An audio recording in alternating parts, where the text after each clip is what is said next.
The Affordable Health Care Act passed 6 years ago, so it's a great time to ask, what's been the impact of the ACA in Wisconsin?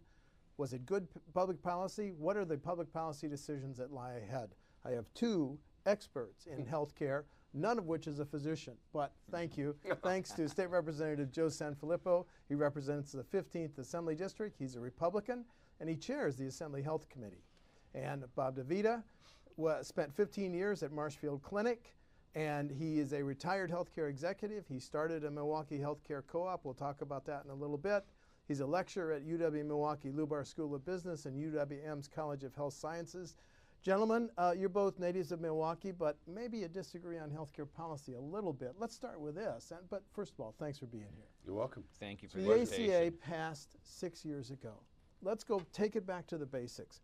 Wise public policy or not so wise public policy, and why? Representative? So, I think it was a noble idea. Everybody should be covered with health care, but it's just an unworkable solution. Those of us who didn't like it from the start had predicted that there's no way this is going to be a sustainable program. It's built on a faulty model, that you're going to have a lot of young, healthy people in the program paying for a lot of older, sick people. That has proven not to work.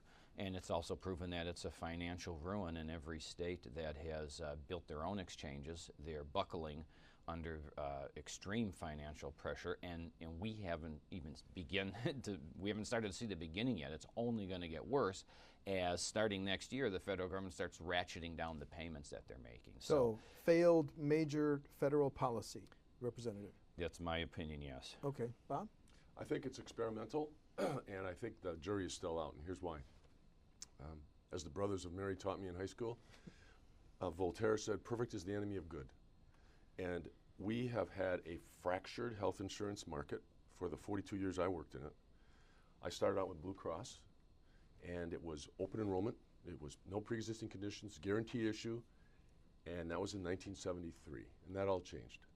It all changed because, frankly, we decided as a nation that we wanted to underwrite health insurance just like we did, property and casualty and automobile. Health insurance operates differently. The actuaries will tell you. You need the law of large numbers, which is why you need to have good risk with bad risk, pooled. We call that Medicare now. And the reason I say it's an experiment is because Medicare, which I'm a member of, became of age in '65. And if you look at Paul Ryan's website, which I do regularly, his proposals for Medicare reform carry two things. The Medicare Benefit Exchange is the title that he uses for how we'll buy and sell health insurance, because it's just a marketplace. I mean, just in terms of that's what it does. You buy online. The second thing it carries is premium support, he calls it, but it's subsidies. And the reason it's called support is because it's untenable to call it subsidies. That's really, I don't care if you call the current subsidies support. The bottom line is you got to do that or you won't insure people. And the third reason is, and I'll stop here, being in healthcare on both sides of the ball for provider systems and for the insurer, I could see how we were masking the cost of the uninsured. I'm on a board now of a large Catholic healthcare organization in the Pacific Northwest. They've been out there, those good sisters, since 1880.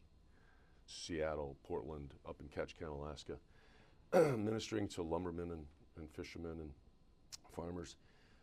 And what happened is they saw their health insurance uninsured rates drop in half. So before, what they would do, and any CFO or CEO will tell you this, the way they squared the circle by giving care to the uninsured, which is according to the Reagan-initiated EMTALA Act you have to do, they charge all of us who were insured. But it was not transparent, it was hidden, very hidden. You couldn't see it, but you could feel it in your premium. So what we've done now is expose that. And now it's been 2.5 years since, now 6 years since the Affordable Care Act, but 2.5 years since we go live. Yeah. I'm telling you, on 42 years of experience, it ain't gonna be fixed fast. It is broken, and it's gonna have to take a long time to fix it. But follow up, Bob. What Yeah. I hear you saying is the Affordable Care Act was a good first step as national policy. But here's my question. What's been the most disconcerting part of it, or the biggest unknown, or the biggest failure as somebody with 42 years of experience? I think the biggest failure, frankly, is we didn't get behind it as a nation for all the reasons that Joe pointed out. It was passed in a very, very contentious atmosphere. I don't think any Republicans voted for it.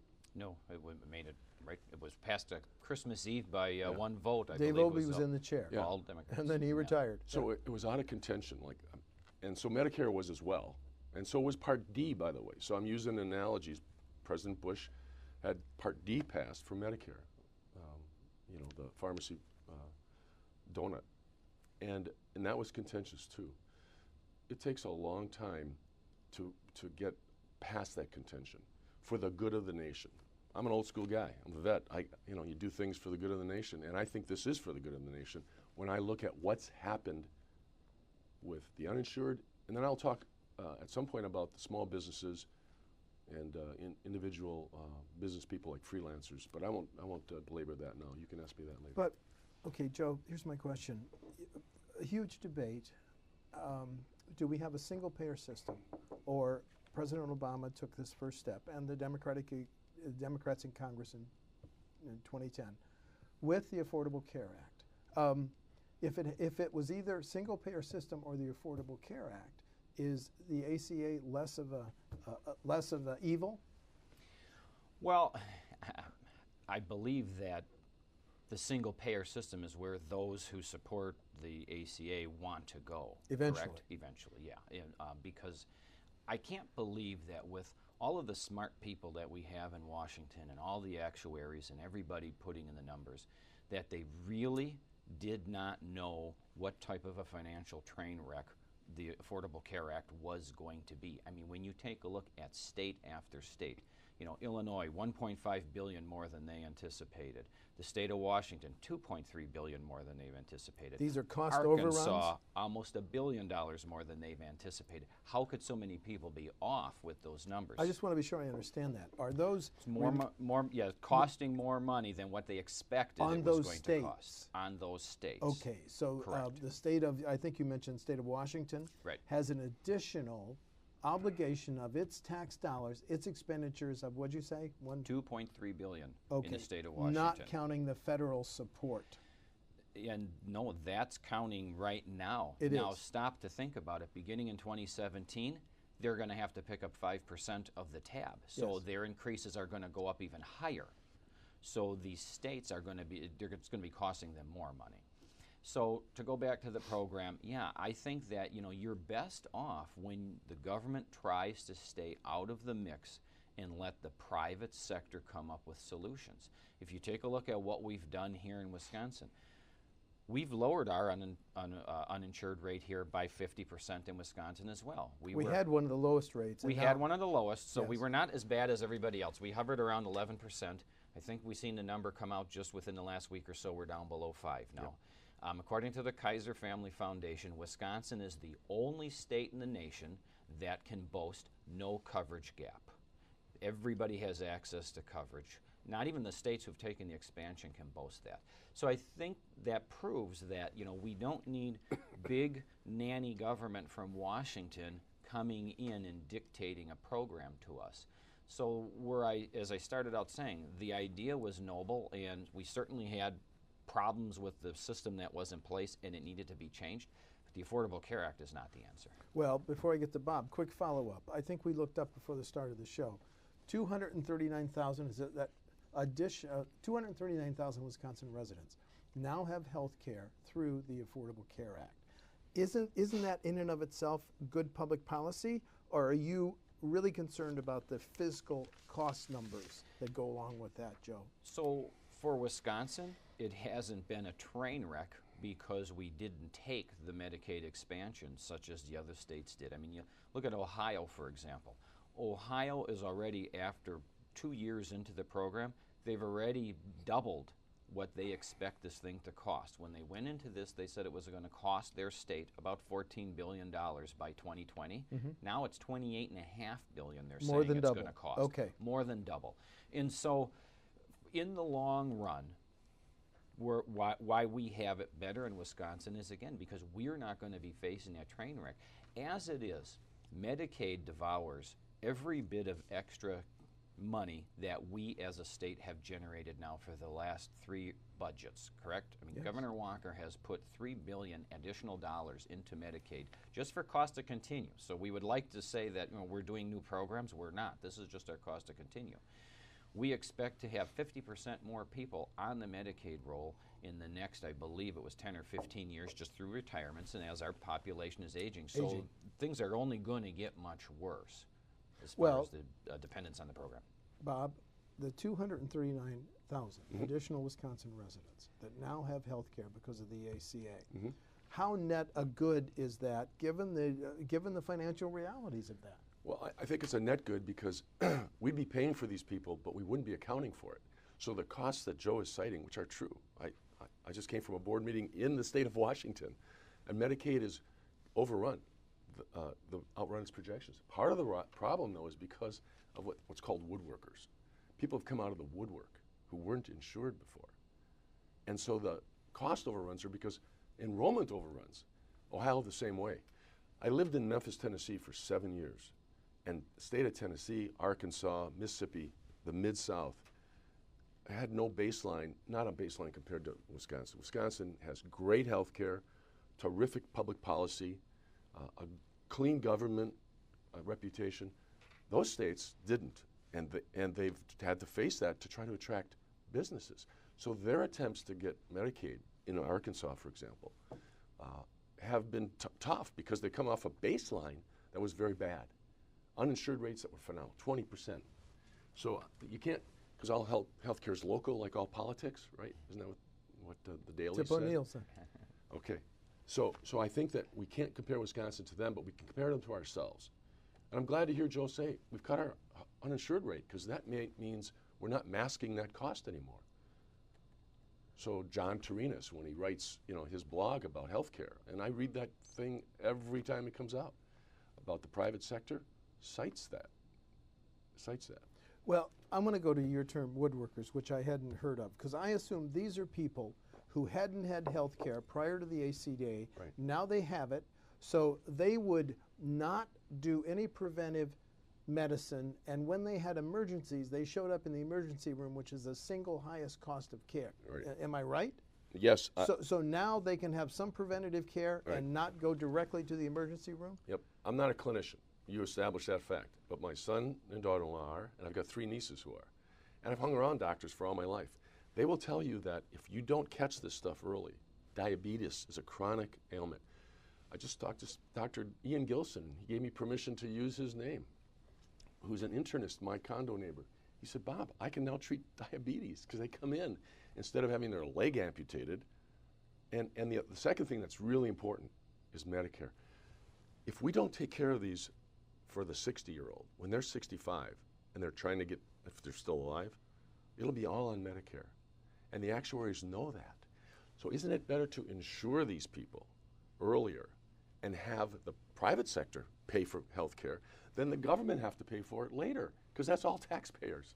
Joe, you and other Republicans support the governor's decision to not expand MA because you have just pointed out that the federal reimbursement's going down, and you don't know the uncertainties. So you believe, as Governor Walker has said, that the federal government, given that it's $19 trillion in debt, is not good for its commitments to pay for expansion under the ACA?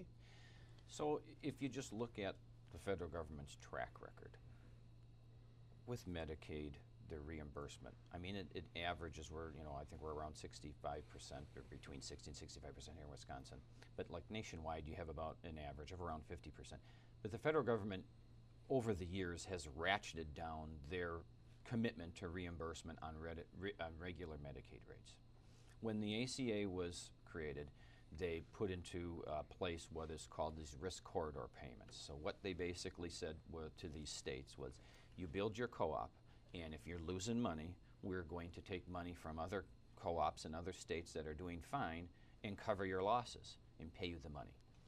So in the first couple of years, they've had nearly $3 billion worth of requests of lost money, but the federal government is now only being able to pay out between 10 and 12% of that money that's promised. So just imagine you're the state and you're thinking, okay, I feel comfortable, I'm going to build my exchange because the federal government says if I lose $10 million, I'm going to get $10 million back. So I send my bill for $10 million to the federal government because I've lost that money, and the federal government writes me a check for $1 million back. Okay, and 10 or 12%. You're on the hook for the other 9, okay? So they've backed off on that payment. Now, they say that their next, they backed off on that commitment, excuse me. Now their next commitment is we're going to ratchet down these payments, but we're going to cover 90% of the cost. Anybody who believes the federal government, as you mentioned, being $19 trillion in debt, in 2016, we're going to have a deficit in our federal budget again, the first time since 2009, so we're going in the wrong direction. If anybody really believes that the federal government's going to be able to honor its commitment, not that they don't want to honor it, but can they really be able to honor that 90% commitment? I've got some swampland I'll sell you, right? Well, I mean, it's not going to happen. Can I respond? Because Well, Joe's right. Well, here's my question. Yeah. Is it not, do you agree with the decision of Governor Walker and Republicans like the representative here to not expand MA in Wisconsin, Bob? No, I think we should have, but we did not have, I will say the caveat is we did not have the problem that the other states had. So I lived with it. I just said, I know a deal's a deal, and I'm going to work with that as a healthcare executive. We'll work with that. But I wanted to respond to Joe if I could. For 2 things. Joe's exactly right. The feds reneged on the risk corridors at the congressional level. What's called a cromnibus, if you look this up, they call it cromnibus, December 2014 for 2015. That's the budget reconciliation. Rubio put in, and he'll take credit for this, although he wasn't the only one, an amendment that the deal was over 3 years, not just co-ops, all insurers. I know you misspoke when you said the co-ops, but all insurers, all Blue Cross, Anthem, United, Humana, co-ops too, because they're health insurers. The feds backed off on it at the congressional level, and they said that's what resulted in the massacre last August, because the feds paid 12.9% of what should have been 100%. Because when we submitted our business plan, you deal with the law as written. 3 years was the reconciliation, over 3 years. They changed it to every year stands on its own. Very technical. You have to look into the minutiae, but I have. Well, I want to talk about when you submitted a business plan. Was that when you helped start up the Common Ground Cooperative in Milwaukee? Yeah, yes. Okay, the Common Ground Cooperative in Milwaukee, which you were a founder of and then you ran, started when? We went live on January 1st, 2014. And how many people got health care as a result of Common Ground? Enrollment's at around 20,000 people. Okay. And most of them came from 2 places. The state high-risk pool. By the way, I was a member of the high-risk pool because I couldn't get health insurance after my COBRA ran out. I had to go on the high-risk pool because I take a statin. It's ludicrous. But it was Wisconsin ran a great pool. Most of them came out of the risk pool because they needed a place to go. Yeah. Or they were uninsured, never had insurance before, and we were the new game in town trying to help people. And I remember talking to you because you and I have appeared on panels and stuff. Yes. So update me on where Common Ground is now, because you and I we've all read the headlines on some of these co-ops failing nationally. How's Common Ground doing, given the fact that Congress didn't honor its commitments? It went back to writing checks for 10 or 12% and not 100%. This is the big year, the year 3, because the projection that we can pull out in the business plan said that we'd pull out in year 3, assuming that the feds did not renege. Now, we've had verbal assurances, and we've had a letter that says they will not renege. But Joe's right. You want the check in your bank account. Absolutely, because we've all dealt with the feds. So some companies, not us, Highmark Blue Cross is a huge nonprofit Blue Cross plans. There are still some left in Pittsburgh. They've sued. Highmark, you can look it up, they're huge. MODA, which is a nonprofit health insurer in Oregon and Washington, and our provider used to contract with them, they've sued. And so have some other, and other health plans. And the idea is that more and more will get on that lawsuit. I don't like that. That's not a good way to settle. As you know, I've been on the end of lawsuits. from Blue Cross. I don't like that way of doing business. But I think that that's what it might take to shake people up and say, wait a minute, we made a deal based on the givens that you gave us in a contract. And you changed that retrospectively. Not prospectively, but right, not from here on, but you went back. Okay, right. I understand. That's my look, and I'm not a lawyer or a doctor, but that's my look. Joe, the first policy decision that Governor Walker and Republicans like you made is that we're not going to MA expand. The second was that Wisconsin is not going to set up its own marketplace. Why were you comfortable with that position, sir? So I think that you have to take a look at, okay, this network now is being set up at the federal level, and we had an option there for people to be able to go to. So I think that the plan that was devised that says, hey, we're going to be able to expand BadgerCare because we can take the cap off that was in place as the program was created, and cover everybody under the federal poverty level. Yep. So for the first time ever, we were able to cover everybody under 100%, but then with those over 100%, put them into the federal exchange, and along with the subsidies, they now have their avenue for care. So the idea being that, okay, the Affordable Care Act is in place, we're not going to, as a state, take the financial risk for future taxpayers that things go wrong that we frankly expect to go wrong, but yet we're still giving the avenue for everybody to be able to provide or to obtain coverage. But what were the numbers, and it's been so long since I've looked at this, I forgot them, so help me. What were the numbers of people, once you make the policy decision to go to 100% of the poverty level, there were tens of thousands, 20, 30 thousands who lost care as a result of that? You remember? There was some, sure, we covered up to the poverty level, but there were some amount of people that didn't get it. Bob, you want I don't know the number, but there was a dispute about how big Where that did they go? Did they enroll in Common Ground? If they could afford it and could get a subsidy. That's where the subsidy that, as I said, Paul Ryan's contemplating for the Medicare reform, that's where the subsidy comes in, because you can get a tax subsidy and you can get a CSR, which is another form of subsidy. But Joe's exactly right. The federal exchange, I supported that move by the governor. You support the governor's move to Absolutely. not set up a Wisconsin exchange. Right, and I did because, and I said so publicly because I loved the fact that you have strength when you're dealing with Oracle or you're dealing with whatever vendor, because there's like 35 states. I couldn't imagine trying to pull this off like Oregon tried to, and they couldn't with Oracle. They're in a huge lawsuit. So I was with Joe and the governor on that one, and I said so publicly, and the proof was in the pudding. The healthcare.gov blew up. The administration said, we got to fix this. And they did in record time, because they called out in all the best people, all the best hands they could, because they got the clout. Oregon said, oh my God, it's screwed up and we can't fix it because we're one state. Here's where I want to go next. Knowing what we know now, both of you have learned about the ACA and the decisions that Wisconsin have made. What are the major policy questions that lie ahead in the next 3 or 4 years, and how should they be resolved? Joe. So for Wisconsin, we're in a much better position than most other states, right? Because we're not facing this huge train wreck coming down the road that is going to devastate our budget. I mean, we're talking billions of dollars that will be coming out of state budgets that they're going to have to come up with that money. Right. We're not going to have to do because that. the federal government reneged. Excuse me, go ahead. Right. So where our concern does have to lie is that those people, you know, and you talked about the people that lost coverage. Well, that meant they didn't necessarily lose the opportunity for coverage. They were covered under BadgerCare. They were directed to and they go were directed to the go, ACA. Right, where through the subsidies that they get, not only for premiums but for co-pays, would help make that affordable to them, right? That's hence the Affordable Care Act. That's where the name came from.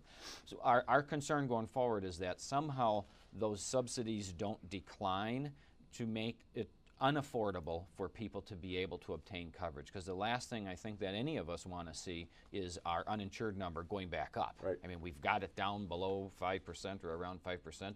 That's great. We want to continue to see it stay that way. So our concern going forward is just to make sure that the federal government at least honors that commitment to the people directly with their subsidies. And Joe, if the federal government breaks its promise to continue those subsidy levels at where they are now and backs them down, does the state have an obligation to help those people? Yeah, I think that we'll probably have to take a look at doing something again. Now, the caveat being, hopefully, our economy is going to start picking up. We're going to get more growth beyond, the anemic 1% to 2% that we've seen over the last few years, and this problem maybe kind of cures itself, that people were going to be in a financial position to be able to afford coverage, or they'll have jobs where employers will provide it, or something of that. So you still have that option as well. So it's not like a whole, complete doomsday scenario where we don't have any, hopefully, good news or something to look forward to. But our MA budget, I've heard Secretary Rhodes say this, in fact she did it in an interview with Wisconsin Eye, it's unsustainable. And that's why we're offering, that's why the administration is offering Family Care and IRIS version 2.0, which I don't know if you have a position on, but I diverse. Bob, the future policy decisions facing the state of Wisconsin in the next 3 to 4 years on this issue. Sure. I think it all stems around the election. If the election turns out, because elections have consequences, that we repeal and replace, what's going to happen with the replacement? Now, if we would have replaced it with what the Heritage Foundation originally proposed in 1997 on their website, I used it in 2010 the first time I taught, and was taken down. It is the Affordable Care Act. It is the Affordable Care Act almost in spades. If we deviate from that, then we're going to be seeing uninsured rates that Joe doesn't want to see happen, because if we get back to pre-existing conditions and lack of guaranteed issue and high risk pools alone, it's unsustainable because of the law of large numbers. What I fear, though, is business. I'm a business person. I fear that small businesses, I'm talking about 5 employees, who were uninsured before or uninsurable before the 2010 because nobody wanted them. That is not a business that United, Humana, Anthem wanted to insure. And they told people that by jacking up rates and having all kinds of caveats on coverage. So I think that that's going to be a governor on the growth of small business, which is we're getting jobs. Jobs are being developed in small businesses, sole proprietors, entrepreneurs, freelancers, independent contractors, who are all living in the 3rd Ward in Milwaukee and out in the research park now, who can have their own business and their own life, short of having to have job lock, because they got to stay with the employer, because that's where I get my health insurance. I judge a business planning contest at UWM, and whenever I ask the young men and women, so are you going to start this business that we just gave you an award for? They said, well, I can't leave Rockwell. I can't leave GE. I got health insurance. I got a small family at home. And that's my biggest fear. But the second fear is, because I do coach, I talk about practice. And the Medicare reform, so because of people my age, and yours, yes, Medicare will be 80 million people by 2030. It's 40 million now. If Paul Ryan's proposal goes through and we go to a Medicare benefit exchange and premium support or subsidy, we're going to need to practice on a smaller population, which is the 20 million we got under the exchanges now. That's really what I think I'm talking about, practicing on a smaller population, getting it right, because those old people vote, and those old people are sick. And I think that's where the money quote is. That's where the mother lode is. It's in Medicare. And this is really, even though it's huge, it's small beer compared to that. It's small beer. Joe, what have businesses in your district told you about how they're living with, or they've dumped out of the, I'm sorry, wrong phrase, how they're living with the Affordable Care Act, or they have chosen to not offer health care because of the cost of it? Yeah, as Bob pointed out, it's had a devastating effect on small businesses. I mean, the rates have gone up to the point where they can't afford it anymore. Okay. So they've given employees have lost the ability to get coverage through their employer, and they've had to go to the exchange in some instances.